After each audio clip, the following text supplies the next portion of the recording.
আজকে আমরা যে বিষয়ে আলোচনা করব সেটি হলো ক্লাস 10-এর ফিজিক্যাল সায়েন্স।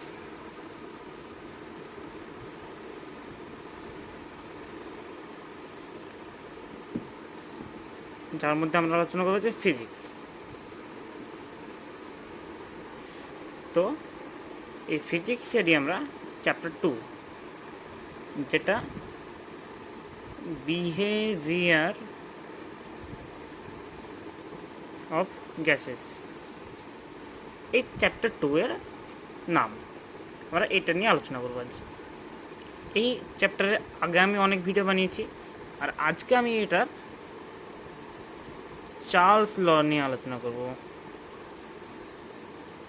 যেটা হলো চার্লসের সূত্র। তো শুরু করা যাক আমাদের আজকের। তো আমরা প্রথমে দেখব চার্লসের সূত্রের বিবৃতি। সূত্র: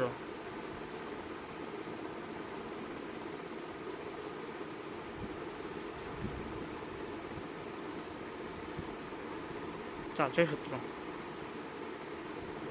তাহলে বিবৃতি চার্লসের সূত্র কি বলছে? স্থির চাপে কোনো নির্দিষ্ট পরিমাণ গ্যাসের উষ্ণতা 1 ডিগ্রি সেলসিয়াস বৃদ্ধি বা হ্রাসের জন্য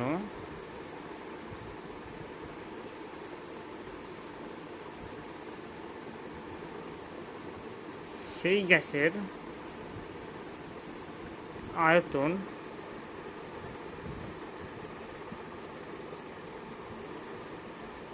জিরো ডিগ্রি সেলসিয়াস উষ্ণতায়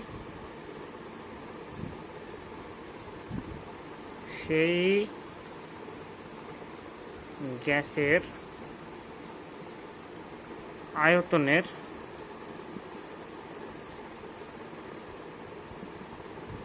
1/273 অংশ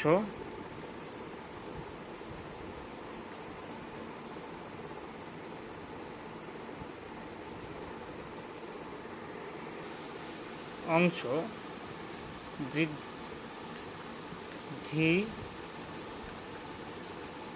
বা হ্রাস পায়। এটি হলো এই সূত্রের বিবৃতি। তো কী লিখলাম আমরা প্রথমে দেখি। স্থির চাপে কোনো নির্দিষ্ট পরিমাণ গ্যাসের উষ্ণতা 1 ডিগ্রি সেলসিয়াস বৃদ্ধি বা হ্রাসের জন্য সেই গ্যাসের আয়তন 0 ডিগ্রি সেলসিয়াস উষ্ণতায় সেই গ্যাসের আয়তনের 1/273 অংশ বৃদ্ধি বা হ্রাস পায়। এই কথার অর্থ হলো যে কোনো একটি গ্যাস যার চাপ স্থির এবং ভরও স্থির, সেই গ্যাসের যদি আমি 1 ডিগ্রি সেলসিয়াস যদি উষ্ণতা বৃদ্ধি করি, তবে সেই গ্যাসের 0 ডিগ্রি উষ্ণতায় যেই আয়তন থাকে সেই আয়তন 273 অংশ বৃদ্ধি পাবে, 1/273 অংশ বৃদ্ধি পাবে। অর্থাৎ এই যে আয়তন ছিল সেই 0 ডিগ্রি সেলসিয়াস উষ্ণতায়, তার সাথে এটি যোগ হয়ে যাবে, 1/273 যোগ হয়ে যাবে। মানে 0 ডিগ্রিতে যে আয়তনটা ছিল সেই আয়তনের সাথে সেই আয়তনেরই 1/273 অংশ তার সাথে যোগ হবে। আবার যদি এখানে যদি কমার কথা বলি, তাহলে এই 1/273 অংশই কমে যাবে। তো এবার আমরা এই বিষয়ের মূল আলোচনায় ঢুকে পড়লাম। তবে এবারে চার্লসের সূত্রটা আসলে কি? তো আমরা জানলাম, যদি পি অর্থাৎ চাপ, আমরা আমাদের আগের ভিডিওগুলোতে জেনেছি যে চাপ কাকে বলে। অর্থাৎ চাপ, গ্যাসের চাপ কোনটা আমরা যদি গ্যাস নিয়ে আলোচনা করছি, তাই গ্যাসের চাপ কোনটা বলে দিয়েছি এর আগের ভিডিওতে আমি। কারো যদি দরকার পড়ে তাহলে সে একটু দেখে নিই। পি অর্থাৎ চাপ, তারপরে এম অর্থাৎ ভর। এম মানে এখানে মাস, এম এ ডবল এসেছে আদ্যক্ষর এম, আর এইখানে এটা হলো pressure, P R E A S E O R ই,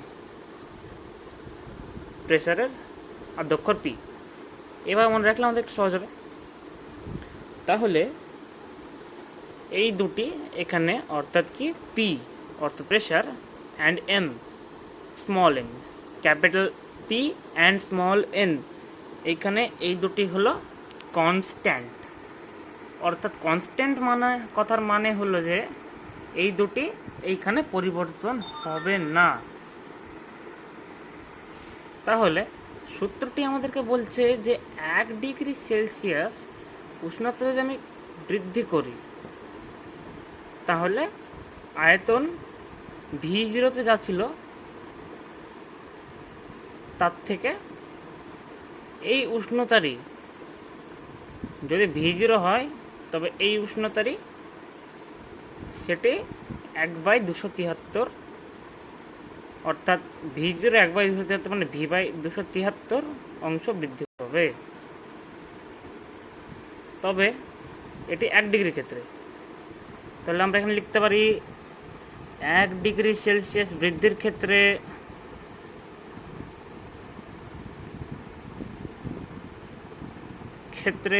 আয়তন হয়, অর্থাৎ এখানে 0 ডিগ্রি থেকে আমি 0 ডিগ্রি থেকে শুরু করলাম, তো 0 ডিগ্রি থেকে, তো 0 ডিগ্রি থেকে 1 ডিগ্রি সেলসিয়াস, এই 0 ডিগ্রি সেলসিয়াস থেকে 1 ডিগ্রি সেলসিয়াস বৃদ্ধির ক্ষেত্রে আয়তন হয় V0 যেটা ছিল প্রথমে, তার সাথে তার 0 ডিগ্রি উষ্ণতা যতটা তার 273 অংশ। তাহলে এবার আমরা দেখব 0 ডিগ্রি থেকে 2 ডিগ্রি করলে কি হবে দেখব। 2 ডিগ্রি সেলসিয়াস বৃদ্ধির ক্ষেত্রে আয়তন হবে V0 প্লাস V0/273। এটা যেহেতু এই 1 ডিগ্রি উষ্ণতা, এটা 0 ডিগ্রি থেকে 1 ডিগ্রি করলে এটুকু বাড়বে, এখানে আরেকটা আসবে V0/273। এখানে এটাকে যদি আমরা টোটাল করি তাহলে V0 প্লাস 2V0/273, যদি আমি ভুল না হয় তাহলে এটাই ঠিক। তাহলে এবার এইখানে এটা আমরা কমন নিয়ে দেখব। কমন নিলে কি হচ্ছে, কমন নিলে এখানে V0 × 1 প্লাস 2/273, তাহলে এটাকে আরেক ডিগ্রি বাড়াবো আমরা। তাহলে শূন্য থেকে হলে কি হবে, V0 plus V0/273 plus V0/273 plus V0/273, তাহলে V0 প্লাস 3V0/273 হবে। অর্থাৎ যত ডিগ্রি বাড়াবো ঠিক সেই পরিমাণে এই সংখ্যাটা বাড়বে। তাহলে এইবার আমি একটা চলরাশি নিয়ে নেব। চলরাশিটা আমি টি ধরলেও পারি, থিটা ধরলেও পারি, কিন্তু আধুনিক বিজ্ঞান অনুযায়ী এটাকে থিটা ধরা ভালো। তাহলে আমরা থিটা ধরবো এটাকে। তাহলে এবার যদি 0 থেকে যদি 0 ডিগ্রি সেলসিয়াস থেকে θ°C হয়, তাহলে ভি থিটা অর্থাৎ θ°C এর উষ্ণতা কত হবে।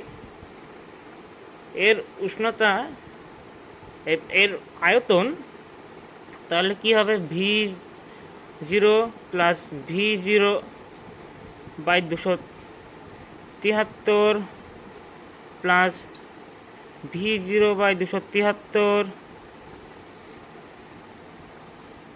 এটা প্রথম, এটা দ্বিতীয়,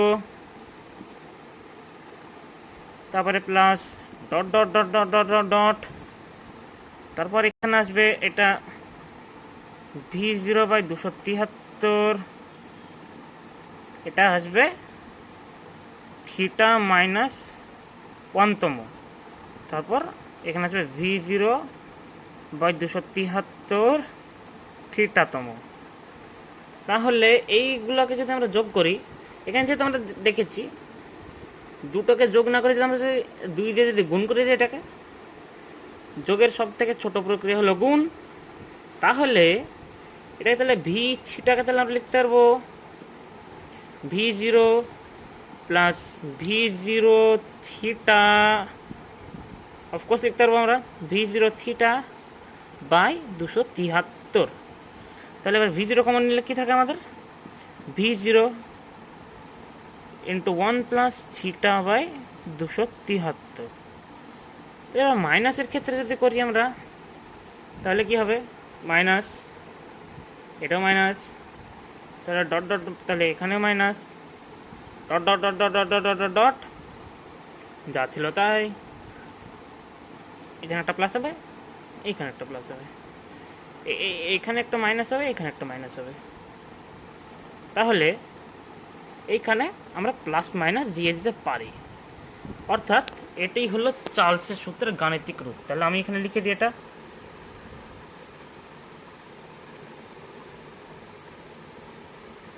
ম্যাথমেটিক্যাল ট্রান্সফরমেশন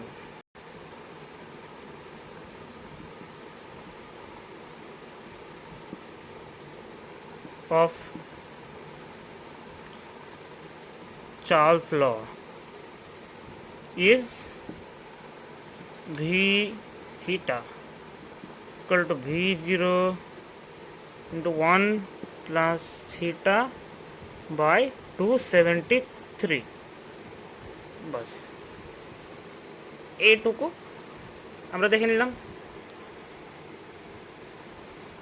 এটা হলো ম্যাথামেটিক্যাল ট্রান্সফরমেশন বা ইকুয়েশন বলা যায় এটাকে, কারণ এটা এখানে ইকুয়ালস আছে। আবার এই 1/273 এটি প্রত্যেকটি গ্যাসের ক্ষেত্রে একই, তাই এটিকে বলা হয় গ্যাসের সাধারণ প্রসারণ গুণাঙ্ক।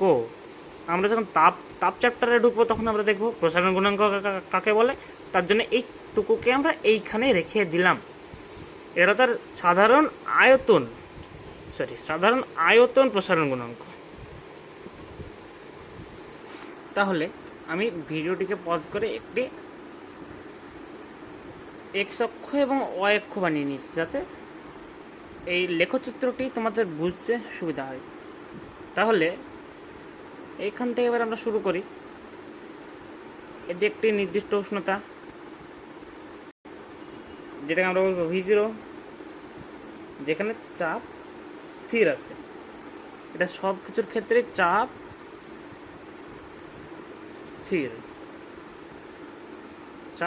স্থির। তাহলে এটি নির্দিষ্ট বিন্দু থেকে এটা শুরু। যখন আমি এটা উষ্ণতা বাড়াচ্ছি তখন এটা বেড়ে গেল,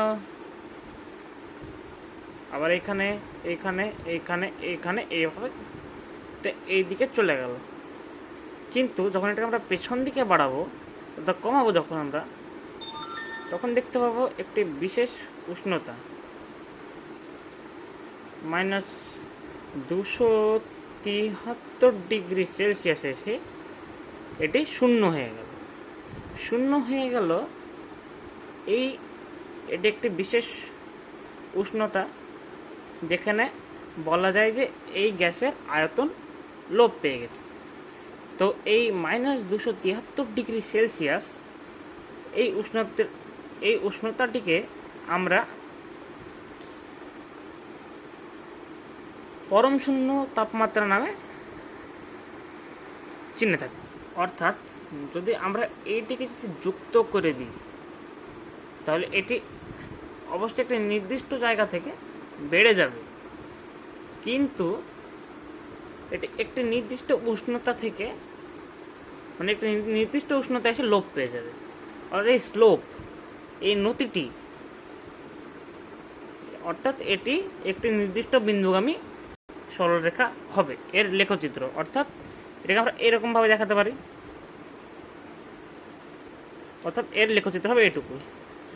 যখন থিটা হবে এইদিকে, ভি হবে এইদিকে, আর V0 হবে এই বিন্দুটি।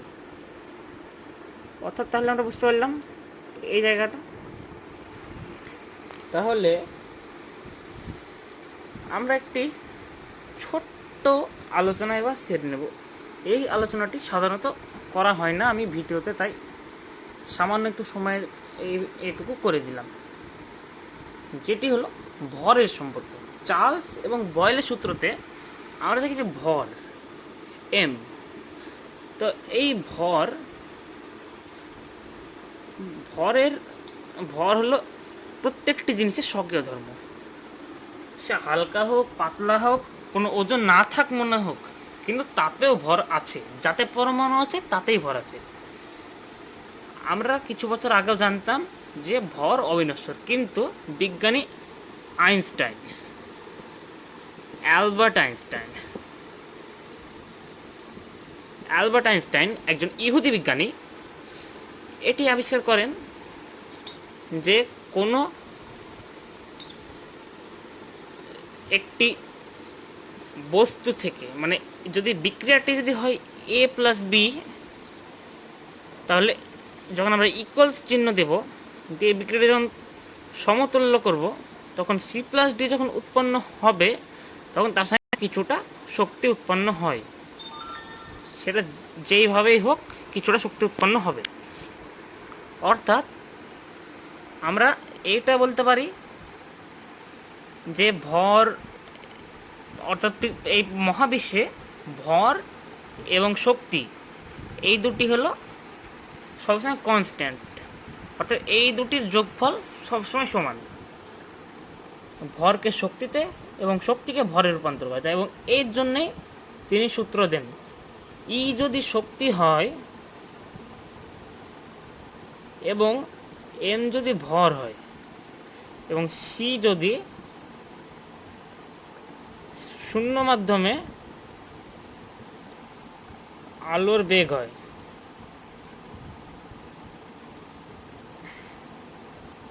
তবে ই অর্থাৎ শক্তি equal to M C square. E equal to M C square. অর্থাৎ কোনোরকমভাবে শক্তি ভরে রূপান্তর হবে, ভর শক্তিতে রূপান্তর হবে, কিন্তু কখনোই ভরকেও নষ্ট করা যাবে না, শক্তিকেও নষ্ট করা যাবে না। অর্থাৎ ভরের আরেকটি রূপ বলা যায় শক্তি। তাহলে আমরা এইখানে একক ভরের ক্ষেত্রে মান বের করে দেখব। 1 গ্রাম কোনো জিনিসকে যদি আমরা, কোনো জিনিস থেকে যদি আমরা, অর্থাৎ 1 গ্রাম কোনো ভর থেকে যদি আমরা শক্তি উৎপাদন করতে চাই, তাহলে তার ই এর পরিমাণ হবে 1 = c স্কোয়ার। আলোর গতিবেগ শূন্য মাধ্যমে 299, 792, 458 মিটার পার সেকেন্ড। তো আমরা এখানে এককটাকে সরিয়ে দিলাম। আমরা এখানে শক্তি বের করব অবশ্যই শক্তির একক দিয়ে। শক্তির একক তাহলে আমরা এখানে কী ব্যবহার করতে পারি? জুল, অফকোর্স জুল ব্যবহার করবো আমরা। কার্য শক্তি যেহেতু একই জিনিস, তাহলে এর স্কোয়ার। তাহলে যদি তাই হয় তাহলে 299, 792, 458 ইন্টু 299, 792, 458, তাহলে এই এত পরিমাণ অর্থাৎ এত জুল শক্তি হবে।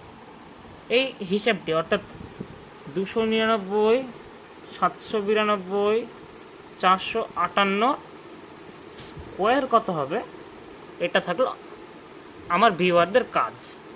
এটা বের করে ক্যালকুলেটর ছাড়া বের করে আমাকে হিসাবটি আমার কমেন্ট বক্সে দিয়ে দেবেন, আমি সবার কমেন্টই পড়ি। তো আজকের ভিডিও এখানে শেষ করে দিলাম। এরপরে আবার নতুন ভিডিও দেখা হবে। Yeah.